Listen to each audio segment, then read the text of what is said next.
আসসালামু আলাইকুম রহমতুল্লাহি ওয়া বারাকাতুহু। এখন আড়াইটি বাজে। সৌদি আরবে একটি মসজিদের ভিতরে অবস্থান করছি আলহামদুলিল্লাহ।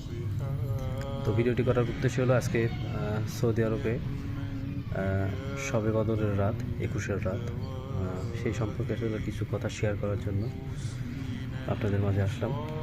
যদি ভিডিওটি ভালো লাগে অবশ্যই শেয়ার করবেন, কারণ এই ভিডিওটির দ্বারাই কাজের একটা অংশ হিসেবে কাজ করবে ইনশাআল্লাহ। তো সৌদি আরবে আমরা যেভাবে আসলে 21-এর রাত উদযাপন করলাম সেটা হলো যে আমরা এশার নামাজের পরে 4 রাকাত তারাবি করেছি কিয়ামুল লাইল। এরপরে সবাই বাসায় চলে গেছে। এরপরে রাত 1:30টার সময় আবার জামাতে সালাত আদায় শুরু হয়েছে। ওই যে 4 রাকাত করেছিলাম, পরে আবার 4 রাকাত আদায় করে জামাতের সাথে আবার ভিতরে সালাত আদায় করে এরপরে শেষ হয়েছে।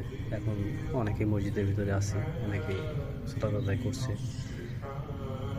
একবারে দেখা যাচ্ছে সাহারি খেয়ে তারপরে ফজরের নামাজ পড়ে সবাই যার যার কাজ করবে। কিন্তু আসলে সৌদি আরবে সুন্নাহগুলো আসলে অনুসরণ হয় বেশি, এবং এই লাস্টের রমাদানের লাস্টের 10 দিন এভাবে আসলে আমল করা উচিত। কিন্তু আমাদের দেশে যে শুধু 27-এর রাত কেন্দ্রিক যে আমলগুলো করা হয় আসলে এটা সুন্নাহসম্মত না, এটা বিদআতের অন্তর্ভুক্ত।